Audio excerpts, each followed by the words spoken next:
In this video, we are going to see about system earthing and equipment earthing.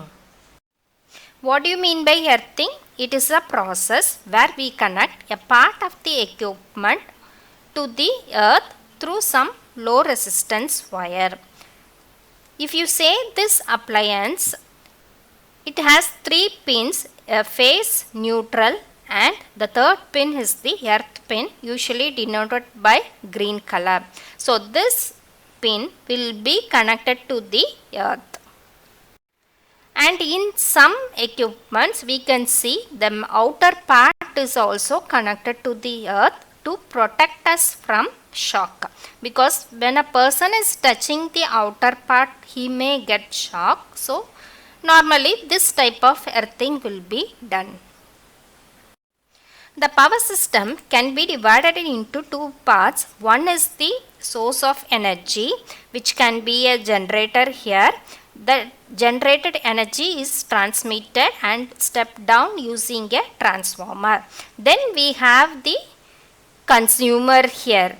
So we have supply and the consumer have electrical appliance. So normally the supply for our home will come from the secondary of a transformer, and we have lot of electrical appliances in our home. Now let us see how earthing is done for this source as well as appliances. Earthing is done at two levels. One is the system earthing, which deals with the supply or the current carrying parts of the source and the load, and second one is the equipment earthing. This deals with how the non-conducting parts of the appliance is connected to the earth. First we will see about system earthing. System earthing is also called neutral earthing. So if you see in this diagram, the secondary of the transformer is used to supply the house and the neutral point is connected to the ground here. So this type of earthing is called neutral earthing or system earthing. So here you can see the neutral of the transformer winding is connected to the ground. So in simplified form we can draw it like this. The secondary of the transformer is supplying the electrical equipment and the neutral wire is connected to the ground. So here we can see that only the current carrying part is connected to the earth.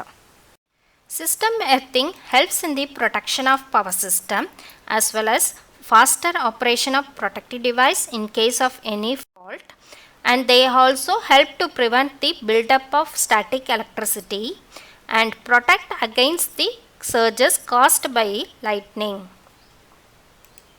Equipment earthing deals with how non-current carrying parts of the equipment is connected to the earth. For example, you can see the frames of the equipment like motor body or transformer tank, switch gear box, how it is connected to earth. So you see here it is not connected to the current carrying part, rather to the outer case. So this type of earthing is called equipment earthing. Normally this earthing is done to protect against electrical shock.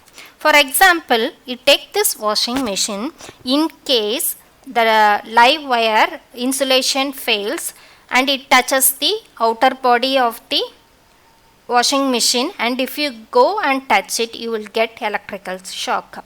So to avoid that you can do equipment earthing, or the outer case is also connected to the earth. So in case of any insulation failure, the current will pass through this wire to the earth and you will not receive any electrical shock. So we can see here a secondary of a transformer is supplying the load. So this part or the current carrying part which is connected to the ground is called the system grounding or system earthing, and the outer case is connected to the ground. So this is called equipment grounding. Let us summarize what we have seen. There are two types of earthing: System earthing and equipment earthing. In system earthing, the current carrying parts is connected to the earth and it is mainly used for power system protection. Equipment earthing is here non-current carrying parts is connected to the earth and it is mainly for protecting the human being from electrical shock.